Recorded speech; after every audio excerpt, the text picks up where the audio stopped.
David, it's a pretty snazzy hat. You have worn hats on the show before, but it's not common, so I feel like it's commentable when I see it. I don't even know if that's a word, but I'm saying it. It's a word. You can say it. You can say it. Say it. Yeah. Go on, say it. It's in the 17th edition of Merriam-Webster's Book of Danisms. Well, I hate to break it to you, but we're going to do some shameless self-promotion. This sweet-ass hat that I'm rocking right now, boom. Oh, for your eyes only. But it's a Weapons of Meme Destruction trucker hat. How do you like that? That is a schnazzy. Oh, it's even got the little rope right across the bill, too. I like it. Oh, yeah. It's an official. Baby. It's not one of those. This is like from the 80s shit. This is not one of those bullshit. Your mom found it on Google or. And everybody knows the coolest people were all born in the 80s. Everybody knows that. Duh. Like, I mean, we wouldn't know anything about that because we definitely weren't born in the 80s because we're definitely super young and oh yeah, totally. But we just backs. we admire the people that grew up in the 80s. That's what we wish we could have grown up in the 80s, right? Correct. This hat is available on Weapons of Meme Destruction shop. Go there now. Purchase it. Absolutely. You can go there via WMDpodcast.com and just go into our merch tab, or you can text that automated text service, which will give you discounts from time to time on the merch, which is, what's that automated text service, David? That is 610-596-9637. That is 610-596 WMDP. That's right. Go check it out. We're dropping new merch in the store all the time. And again, every little bit goes to a poor little hungry WMD podcaster in need. And your donations are much appreciated. 10 of us, God damn it! All right. So, David, you're going to cue the people in on what we're talking about this week? No, of course. We're talking about taxation being theft. What else are we talking about? Jesus Christ! It is was tax season. With that being said, I guess we won't. We'll just keep you in suspense, and we'll see you on the other side. I gotta go fix my hat.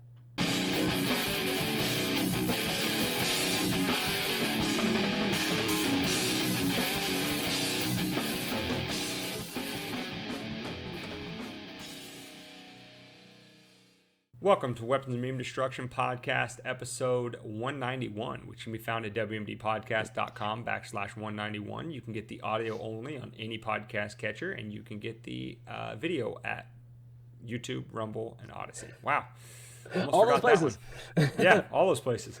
So today we have a meme segment for you, and for those of you who don't know, the Meme Destruction, as is the name of the show, was the original thing that the show only was, but now it's just turned into a segment itself. And what we do is we pull up memes that need to be destroyed, or sometimes just share current ones and get a giggle with them. But sometimes we also put forward our own memes that we want to try to push society in a certain direction, which is obviously, if you know us or if you've been here longer than 5 seconds, is a more freedom, liberty-oriented direction. So the exact opposite of the memes that you're going to hear from everybody in the mainstream media and celebrities, et cetera, et cetera. But this week, the memes are surrounding 3 relatively current events. As I said in the pre-show, these might be a little bit dated because we're recording this one a bit in advance. But this week, we're talking about the Iranians droning a target in Israel. And key little segment of that story, which the mainstream media, at least here in the United States, always leaves out. You won't be surprised to find out why. But then the retaliation by Israel striking a target in Iran, which, again, none of this escalation is good for any of us, so we're going to share some memes and talk about it. We're also going to talk about a recent UFC 300, a fighter named Renato how do we pronounce his last name? Moicano? I think Moicano. I think it's Moicano. If we butchered it, we're sorry, Renato. Although I believe, Mr. Moicano, I believe you're Brazilian, and we apologize in advance if we got it wrong, but you're an American hero, and we adopt you as such. You're a great man and a warrior philosopher, so good on you. We're going to be talking about his comments after his win at UFC 300, and we're going to close out the show today with Mark Cuban going full status Stockholm syndrome on the subject of taxes. So that first topic, David, we have tensions escalating. So we're over half a year into the events of October 7th, where Hamas attacked Israel, and then Israel has subsequently been, piece by piece turning Gaza into a freaking parking lot. Shocker that the several 100 million Muslims, maybe even getting into the billions, that surround Israel there in the Middle East are taking issue with not only how that war is being conducted in Gaza, but also with its length and its barbarity, etc., and they are not taking too kindly to it. Now, that's bad as far as it goes if it were to just stay in that region, but given the interlocking ties of United States support for Israel and Russia's support for Iran and sort of China, although not directly, but still kind of supportive of the whole Russian-Iran side, this is starting to, history not repeating itself, but certainly rhyming, starting to move toward the direction of a more global conflict as opposed to just a regional one. And again, as we've said before and said 1,000 times, not exactly a particularly insightful thing. This is not good. Not good at all. So while David chimes in, I'm going to pull up some memes for us. I don't know how to take this because Ukraine was bad.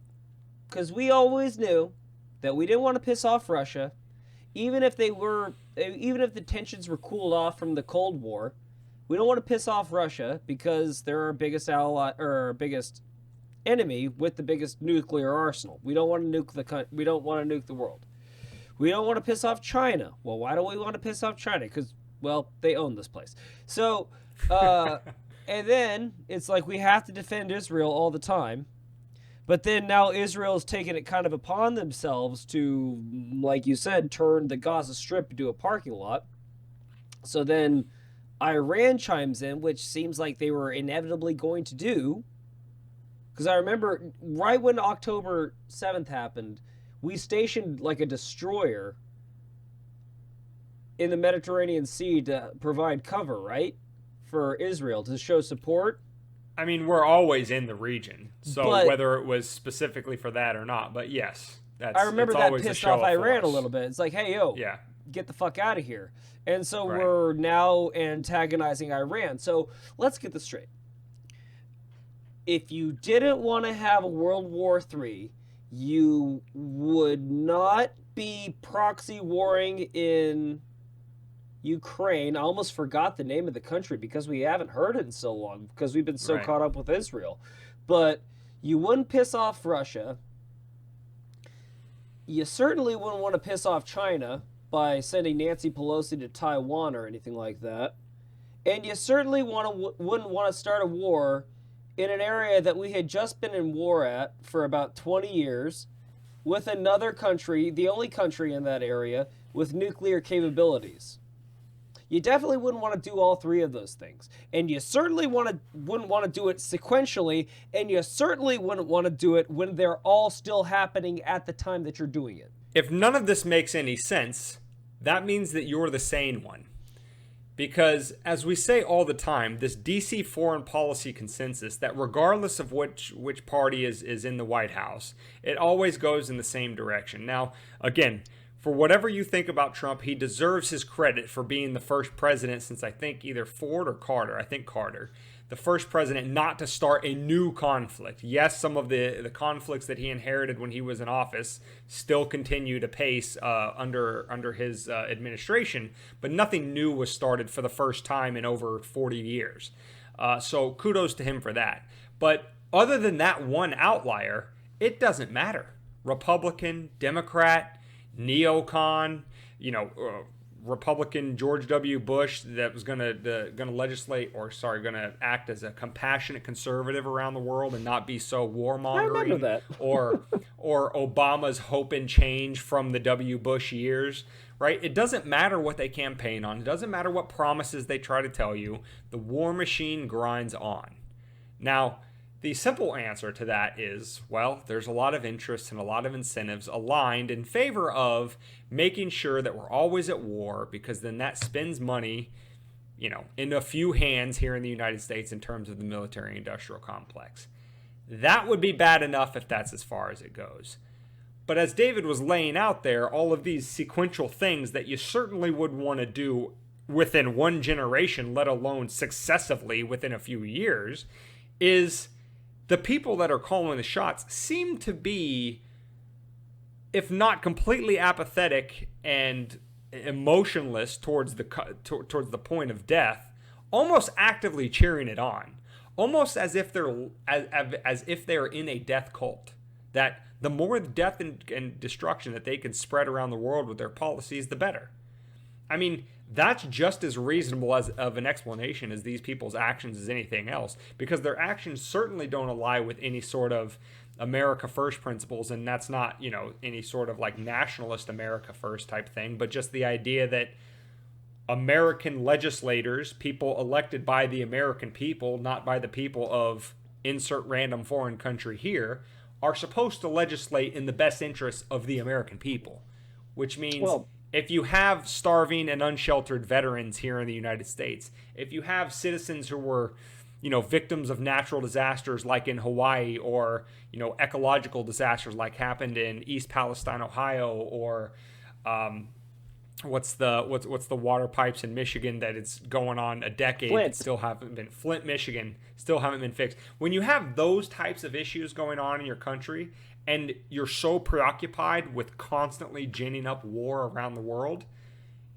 you're not legislating in any sort of way that suggests that your constituents, the people that you're supposed to legislate on behalf of, are at top of mind for you. Well, that's a problem. Dave, I would suggest if you did want to have all those things happen, you wouldn't want to put a monetary value on the loss of life, which is what they've done in D.C. over the past since 1945, pretty much, which they just kept that wheel a churning, just more people dying, more people going over to whatever country to fight for democracy or to fight for freedom with, we can't let communism spread, or the go-to line in Afghanistan was, they just hate our freedom. It's like, or they don't like when you just bomb them for no goddamn reason other than ideology. Just an idea, just a thought. Or support your allies in bombing them indiscriminately. Right, exactly. Or starving say, them to death. Or, blow up a pipeline and then say, that leader's just fucking crazy. He must have done it on purpose just to get his people to turn against us. In what fucking world? That is the excuse of a toxic girlfriend. Again, Occam's razor. The most obvious explanation is usually the most correct. It's like, we're looking to start conflicts so we can get all this. And then when you call them on their bullshit, it's like, so we're supporting Ukraine. How are we doing that? We're just giving them money and aid. And aid? What do you mean aid? We're giving them munitions. Okay, for free? No, we're charging them for them. How are they paying for it? The money that we gave them. Yeah. What? And then, don't worry, it's all munitions that we weren't going to use anyway. It's like, so you just found a way to make money on shit that you weren't making money on, and you don't have a fucking problem with that? That doesn't sound like an inside goddamn job to you? How many times do you have to be hit over the fucking head with the goddamn logic stick before it comes in? They'll go, they might be lying to us. Yeah, that was another one of those conspiracy theories for so long until Turtle McConnell admitted it live on the mic just a few weeks ago, when the conspiracy theory was that the whole purpose of foreign aid is so the United States government can basically buy influence around the world, and then use that money to funnel it back to its cronies, because the government can't just say, hey, American citizens, we're taking your tax dollars and we're going to give it straight to Raytheon. They have to have some sort of excuse, so they give it to Ukraine in this example, which, again, Mitch McConnell admitted. The reason why we don't need to worry about all the money going to Ukraine is because it's not actually going to Ukraine, don't you see? That money is being spent back in the United States to buy munitions from Boeing and Raytheon and Northrop Grumman, etc., etc. So he said the quiet part out loud. He confirmed what the conspiracy theorists have been saying for decades, that that's what the purpose of foreign aid was. It's nothing short of money laundering, and nobody batted an eye. Nobody said a fucking thing about Mitch McConnell admitting that, because we're so desensitized to it, because it just keeps happening despite they tell us that we're crazy for saying that it is. Is that legal for us to do? To do what? Money launder? No. Uh-huh. Oh. You know what's also not legal? For us to hold a gun to somebody's head and take their money and say, well, it's only 30% of it, plus I'm helping you out. Well, I'm glad you brought up taxation, Dave, because that's our next topic. But before we move on to that, I just wanted to say, you put that in the fucking little list of all the shit that they can do. When they do it, it's a mass casualty. Meanwhile, when we do it, we just get ahead. But no, you can't get ahead. No. Or maybe the mafia does it, and a couple people go to the bottom of Hudson River with a couple concrete shoes. Whatever. How's your mother? How's she doing? They're worse, because at least when the mafia threatens to break your knees if you don't pay, they say, but if you do pay, we'll protect you. They actually protect you. The United States government says, we're going to break your knees if you don't pay us. You pay them. And then they make your life more precarious by ginning up, war with nuclear-armed countries all around the world. And tell you, well, if it gets too hairy, just go hide under your desk. That'll work. But anyway, before we move on from this meme, so to kind of contextualize it within the headlines of the real world, earlier in April, about middle of April, you could see there this is the extent of Joe Biden's foreign policy, just telling people don't do that. And about the middle of April, but it was all tears and pity, because Iran had sent some drones into Israel after 6 months of decimating Gaza, and everybody was all up in arms like this is the worst thing in the world. And don't get us wrong, it is.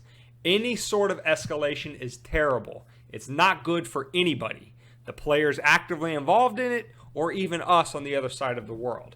However, what is problematic about this little scenario is that nobody ever mentions, at least not in the mainstream media, about what precipitated this. And that how weeks before Iran had sent drones into Israel, which the mainstream media would have you believe is completely unprovoked. Does that sound familiar about how Russia was completely unprovoked into Ukraine?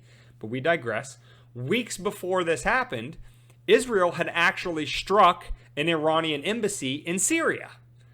That was nowhere in the news. So if you were watching only mainstream media, you're sitting there thinking, well, how could Iran do this? We understand they have their objections about what Israel's doing in Gaza, but this hardly seems to be a proportional response.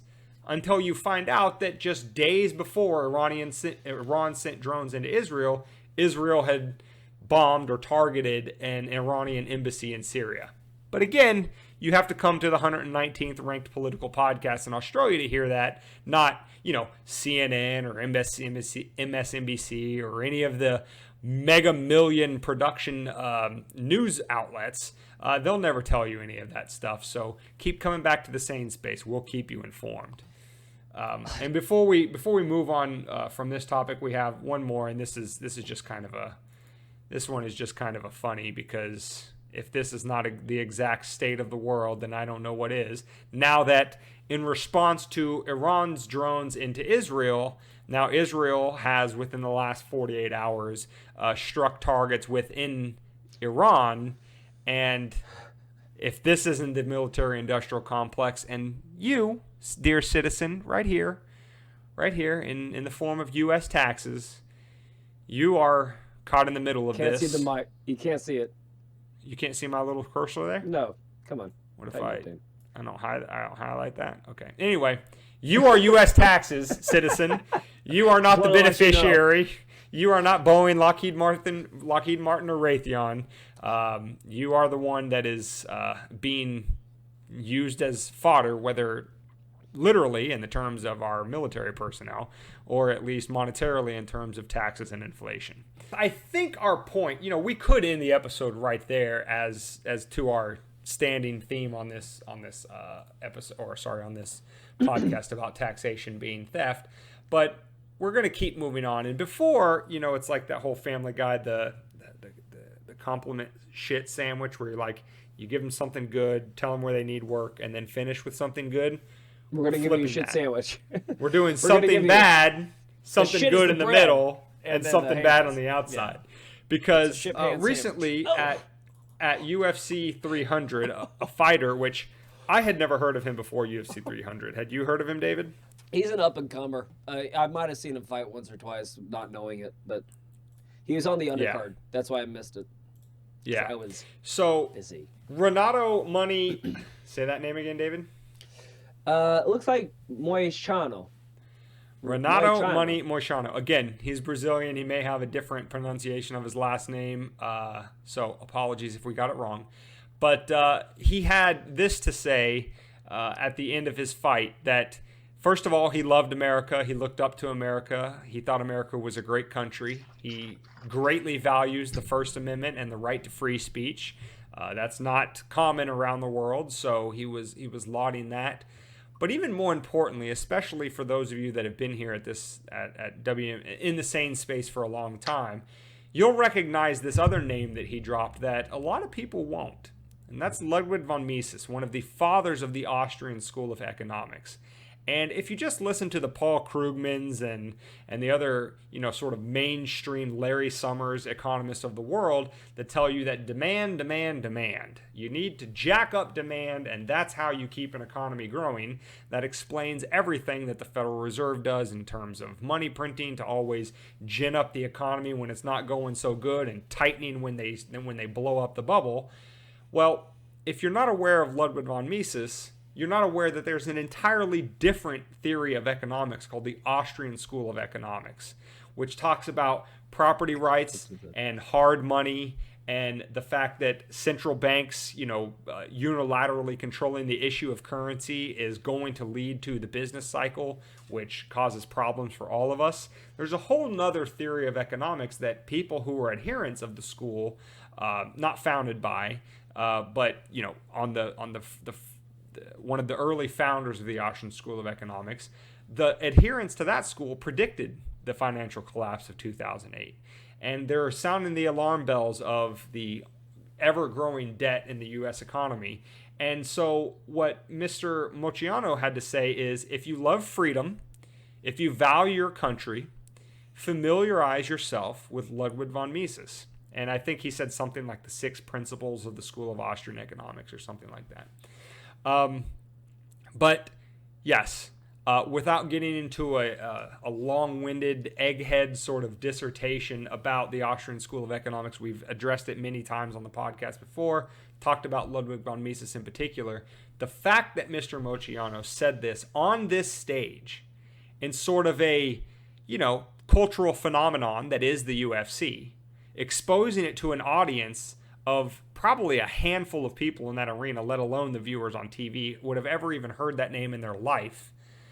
For him to platform somebody like Ludwig von Mises is a massive, massive win for the principles of freedom and liberty, because it's talking about fiscal responsibility and holding your government accountable, and that's what he was cheerleading. With that being said, somebody trending in the opposite direction, again, this is the back half of that shit sandwich, we have Mark Cuban, who wasn't too bad long. I've seen interviews of, decades ago where, he kind of referred to himself as a libertarian and that, it was kind of a good idea to try to limit, to try to limit your, your tax burden and all that kind of stuff, because the people that were taking it from you weren't exactly the best stewards of your money.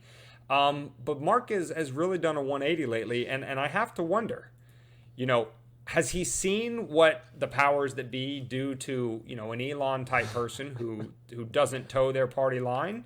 Or what are you insinuating, Dane? Has Mark been found in some compromising positions? What are you saying, Dane? Are you saying that there might be things that the media and government do to private individuals that don't play their game? Are you saying they might treat them differently than any other citizen? I'm saying if they did, I wouldn't be surprised. Harumph, I say, bully. So what has Cuban been on lately? Well, if you've been on X or Twitter before Elon bought it throughout COVID, you saw that Mark was really going to bat for Big Pharma, Fauci, just the general proposition of get in line and do whatever your betters tell you. If that includes mandatory masking, that includes masking. If that includes, sitting at home and losing your paycheck for extended periods of time because stay home save lives, or even if that includes subjecting yourself to a forced medical experiment just because your boss or the government that you live under told you to do so, Mark Cuban was there to cheerlead that all along the way. Well, he hasn't stopped this tax season as he released, we're going to show you 2 tweets from him that were just the day before and the day of tax day here in the United States, which is April 15th, 2024. And the day before, Mark Cuban tweeted this out. He said, quote, "I pay what I owe. Tomorrow, I will wire transfer to the IRS $288 million. This country has done much for me. I'm proud to pay my taxes every single year. Tag a former president that doesn't." Lot to unpack there, Mark. First of all, being proud to give money to the pedophiles that are running this country. Hey. They're not all pedophiles. A not insubstantial portion of them definitely are. They go to work with some of them. There are some of them. I can't deny that, but shit. They're not all pedophiles. That, again, even if they weren't, let's just look at their track record. Not only can they forcibly, if not theft, extort effectively 30% on average from every American, from 300, well, there's not 300 million taxpayers because there's children in the population numbers, but however many U.S. taxpayers there are in the hundreds of millions, this organization can forcibly extort 30% from every single one of those people. And still, despite all of that money coming in, are going further and further into debt every single day. What's the current tally? Something like $35 trillion.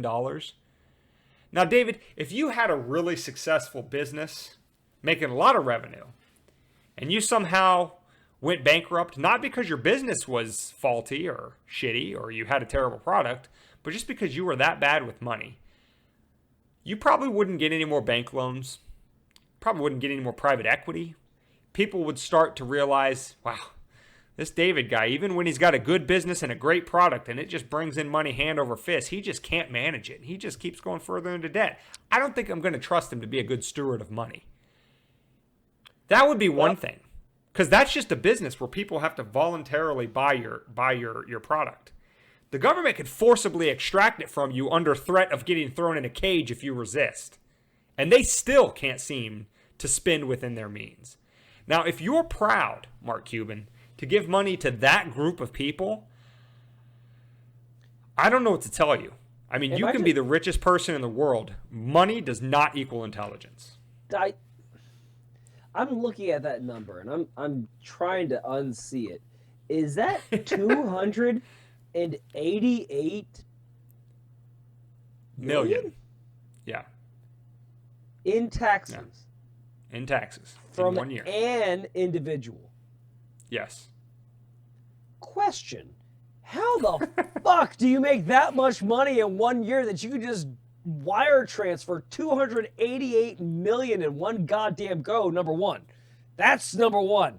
And I mean, yeah, he is a multi-billionaire. But I'd be sucking this country's dick myself if I was a multi-billionaire like that. Number two, really more importantly, shut the fuck up, Mark Cuban, with your white privilege, with your rich privilege. That's what you're going to get called out from, the same people that you're trying to impress with this fucking post, by the way. Like, this is insensitive, Mark. I can already show you how you're gloating your privilege. There are people that can't pay their taxes without going destitute. You can willingly pay $288 million and gloat about it on your Twitter. They can't afford heat Or option B, they're paying their taxes to a government that's still letting them drink water that is filled with lead in Flint, Michigan. To a government that let their entire fucking house and land burn to the ground in Hawaii and gave them $700 and said, oh, by the way, you can't rebuild. We're going to give that to people we like better than you. Yeah. Still haven't fixed any of the problems in East Palestine where the train fucking wrecked. But East Palestine's going to have to pay their rent or pay their yearly taxation. And you bring up a good point by bringing up all of those other disasters, because let's just give Mark the benefit of the doubt and let's just say he's a genuinely really good guy. You know, from the left's perspective, sure. He's one of those good billionaires because not even he's from the left's happy. Perspective, just a good guy. Just a good guy, maybe. He's just a really good guy because he's happy to, you know, he got a lot, you know, this country, the freedom that it provided him to whatever extent it did, allowed him to make a whole lot of money, and he wants to give back.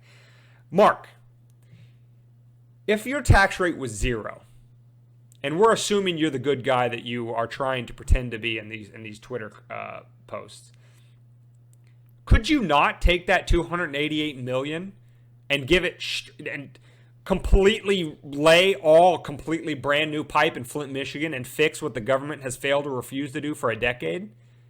Could you not give money to build, I don't know how many houses you can build with $288 million, but probably a lot, just to build people completely brand new houses outside of East Palestine, so even if the government doesn't clean up the fiasco that they caused, that you can at least build people new houses, relocate them in an ecologically safe scenario? Or could you not take that $288 million and do the same thing and resettle the people in Hawaii, build them new homes that were burned down? Of course you could, Mark. So why in the hell would you not only outsource your morality to the most immoral, murderous, thieving institution that has ever been devised by man, not just the U.S. government, but just the concept of government in general, is the most unjust, immoral institution ever devised by man? You're going to outsource your morality, your goodness to them by entrusting them with the money and thinking that they're going to fix all these problems despite the, I don't know how old you are, Mark, 50s, 60s, whatever, despite the 5 or 6 decades of life experience that you have, seeing that time and time again, they never, ever do. They never fix those problems. You could step in and do it single-handedly tomorrow, but you're going to outsource your morality and give it to them, hoping that a small, you want to talk about trickle down, how much of that $288 million do you think is going to trickle down to those individual people after it funnels down through 47 layers of bureaucracy, paying every single parasite that's had a career in government for 40 or 50 years that never does anything? Or option It's B, disgusting. that money that you so willingly give to your government because you're being a patriot, that justifies everyone else in the world for hating us. Because that money is what pays for the bombs that we drop on the people that we don't like. Oh, why don't we like them? It's not because they hate us for freedom. It's not because any other reason other than, you know, they're in the way of either something we want or they got a government that we just want to get rid of. That's just inconvenient for us at the time being. I don't know. They don't even really need a reason.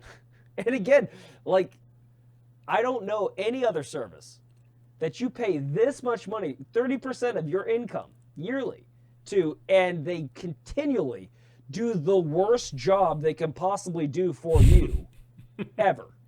Like, I literally can't name another thing. Can you name another thing? I mean, other than Applebee's, I can't name another thing that you give it money all the time and it just continues to disappoint you every time. If we're not going to assume the worst, and if we're not going to assume that he actually is a bad guy, or that he's completely immoral or at a minimum amoral, then it's just, I mean, hopelessly naive, damn near to the point of stupidity. That in the course of your lived experience, to think that this group of people is going to do anything remotely beneficial with that money, you are at a level of delusion that almost defies definition at that point. I can't even come up with words to explain it. But, I mean, we've said it thousands of times. We also give to the immoral people. Oh, how can you say they're immoral? They don't adhere to any of our laws. They're all criminals. They're all insider trading. They're all killing people because they got some information that somebody might be there. Oh, fuck it. Just bomb the whole wedding. Oh, did we get him? No, but fuck it. We'll just bomb another one. We'll bomb a school tomorrow. We'll make sure that we get that one. Like, people getting paid by other governments, I won't mention any names, tag somebody in the comments section, Mark Cuban, if you can think of it, getting paid by another government via their own son. Otherwise known as treason, no big deal. I don't have any time for this anymore, dude. Like, you aren't allowed to be this stupid anymore and be this known. Yeah. And I think we should start canceling people. I mean, fuck it. We canceled people for saying, like, I don't think I really want this shot. Boom, gone. Like, okay, the next time you say something stupid, I say we just start canceling famous people. Next time Lizzo comes out and she says, I think fat can be beautiful and I just treat everybody the same. And then it comes out that she treats everybody like a piece of shit. You're gone, Lizzo. I mean, this kind of rhetoric by Mark Cuban is infinitely more damaging to society and to the concept of global peace than anything anybody said about the shot or anything else, or even your most out there conspiracy theorists on the internet. Infinitely more. And I can prove it to you empirically just by looking at the consequences of the policies that are funded by these very tax dollars. So, but anyway, so that tweet was submitted the day before tax day, I think on Sunday, April 14th. And tax day this year was on Monday, April 15th, 2024. And the following day, Mark Cuban had this tweet to share. He wanted to clarify, folks. He wanted to make sure that he wasn't hiding the ball. And then, so this is just the top part of the tweet. I couldn't fit it all in one, but he shared a screenshot of an email from his accountant that showed that he actually paid something like $275 million. We're going to get into that here in a second. He didn't pay 288, he paid 275, but we'll get into that here in a second. But anyway, Mark Cuban's tweet the next day says, quote, I was wrong with my number yesterday. Got the final number and the wire is complete. Wanted to be accurate. Do I expect all of it to be used wisely? Of course not. But I'm still proud to be able to give back to our country. I've said it for years. After military service, paying your taxes is the most patriotic thing that we can do. Now, first of all, right off the top, again, what do they give us? You can go to this tweet and you can see. What do they give us? Death, destruction. Yeah. Being told that we're pieces of shit. Yeah. First of all, right off the bat, Mark, you said that you were going to pay 288. You ended up paying 275. That suggests that your accountants did what they were supposed to do. And that they used every aspect of the tax code. I'm not even going to say loophole because I hate the term loophole, because loophole suggests that the government is entitled to your money and that you're just not giving it to them because of some sort of technicality. No, the money is yours that you earned.